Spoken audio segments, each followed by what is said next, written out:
But for failing to do paperwork, that is a first, and it's not a welcome first.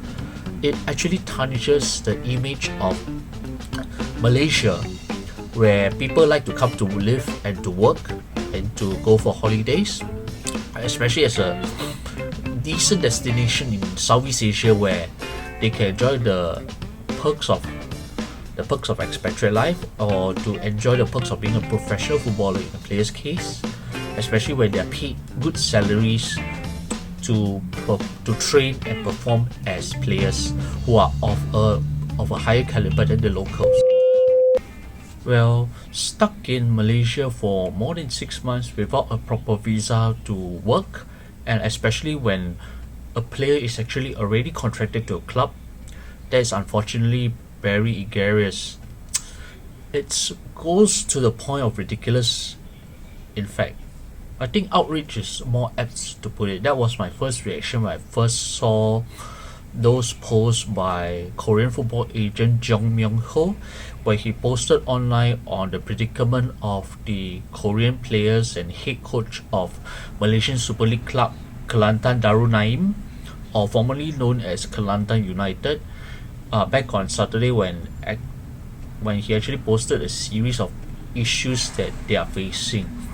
Apparently, they were not allowed to board the plane for a domestic flight to Sabah for their recent fixture against the East Malaysian side, which eventually they lost with all the Korean imports. But what was even more galling, really, was the fact that these Koreans came to Malaysia as professional players, and including the coach as well, and they signed contracts. And when it came to the visa issue, oops, what happened? There's no proper visa for them to work, and as in the words of the agent, they are now viewed as illegal immigrants, adding that already they had one Korean player and one Bolivian player who were deported from the country because they failed to fulfill the requirements to stay in the country when they found out. It's obviously that Kelantan Darul Naim did not do their job well. What were the administrators thinking? What is the current president of the club thinking? Rosie Muhammad, who happens to also be a politician, underpass. What are they all thinking? Basic paperwork. Can't they do it? Can't they just settle it like what the majority of the Malaysian clubs do? Yes, the Malaysian league does have issues, does have challenges, but when it comes to paperwork, most of the clubs are able to do it. And I don't mean just Johor Darul Takzim, which I touch on a little bit later. Almost all the clubs manage to fulfill their contractual visa requirements for the imports so that they are able to play for their countries. And yes, if they do not perform, the visa is ultimately revoked, the contract is terminated, and they are flown home. All done proper and good. But in this case of Kelantan Darul Naim, it's just flabbergasting. What is going on? What's going on? After the Kelantan version of the Red Warriors that went bust due to failure to pay salaries, which the current iteration of Kelantan Darul Naim, which is also facing as well. But salary issues aside, they couldn't even do paperwork to allow their players to play football as professionals. They are not coming here as refugees. These people are not here on some predicament that they need shelter from. They are not here for holiday making. They are not here to enjoy the sights and sceneries of parts of Malaysia. They are here to play football, and for the coach also to teach the squad the tactics needed to win games for the struggling Malaysian Super League side. Yet this whole fiasco borders to the extreme. And to compound matters, the other foreigners who are not Korean seem to be able to fly with the team to Sabah, play in the starting 11, go through the game relatively unscathed despite the 1-4 defeat. But what is the message Kelantan Darul Naim is sending? Do they not want the coach and the players that they resort to this kind of tactic? It's pretty flabbergasting to say. Because this is not in the 90s or in the naughty 00s where players could be signed and possibly could be playing without visas, especially if they come from Africa or the more impoverished parts of the country. This is South Korea. These players and coach come from South Korea, a country that has proper rules and procedures and proper bureaucracy for this, and so does Malaysia. So it's not the immigration authorities' fault that they fail to do it. They will do it when the paperwork comes. And when the paperwork does not come, the responsibility lies in Kelantan Darul Naim, and that's where they have to take responsibility.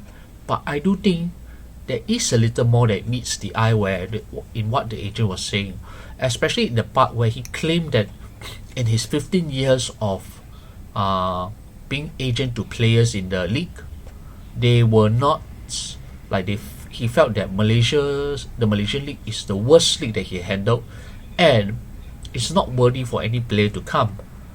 That's where I think he's actually shooting himself in the foot, because currently among the other Koreans in the Malaysian Super League who are playing for clubs other than Kelantan, the Johor Darul Taksim Korean player who was recently signed, Park Jun Hyun, he actually came through his agency, and Johor is known to do proper paperwork, pay the salaries promptly. So is it actually fair to just drag the entire league, especially Johor, the main fellas, into the main powerhouses, into this quandary that the other club is suffering? No. And there's also another question that John never answered.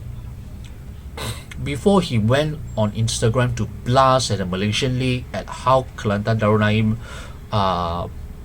allegedly defaulted on the visa application, allegedly failed to the point that he had to fork out his own money to ensure that his own players still could have some place to live and food to eat on a day-to-day basis. There's one question that's still glaringly missing. Did he ever contact the Professional Football Association branch of Malaysia, the PFAM?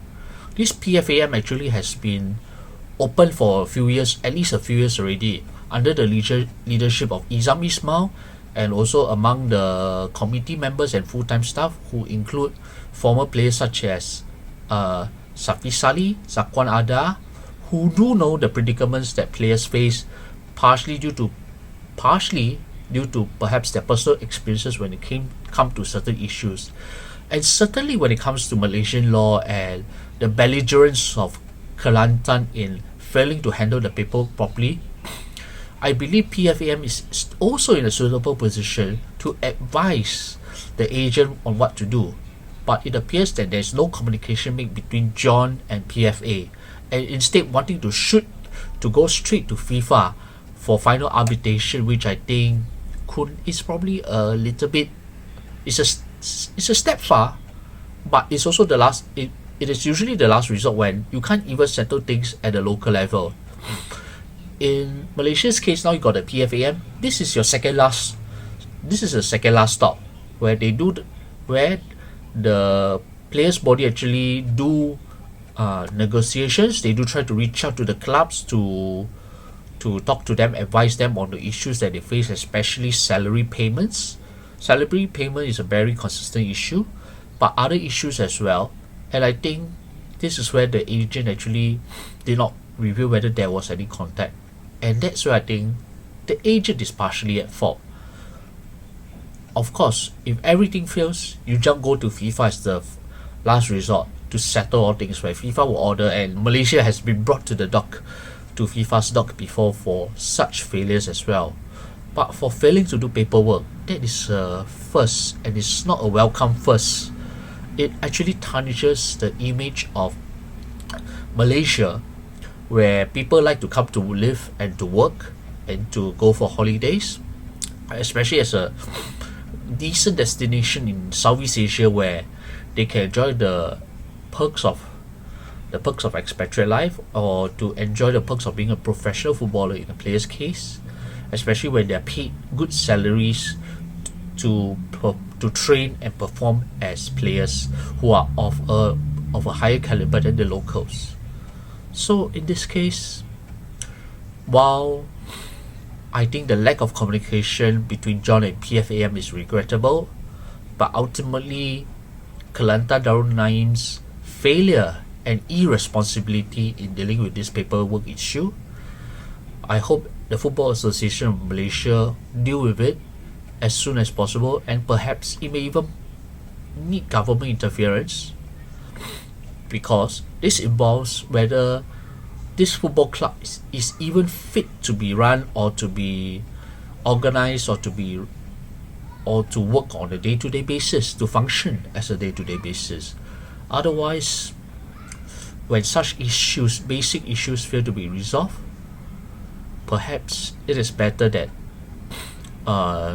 the Malaysia Football League, Football Association of Malaysia, and the relevant government authorities come down hard on Kelantan Darul Naim, and perhaps like what they did with Kelantan, the Red Warriors previously, to expel them, to revoke the club license for failing to provide the basic needs of the players, including the foreign ones, to provide the basic security that a footballer needs to be able to function as a human being, to train and play as an athlete. With that, good luck to Kelantan Darul Naim, good luck to the Korean players. I hope everything gets resolved as soon as possible.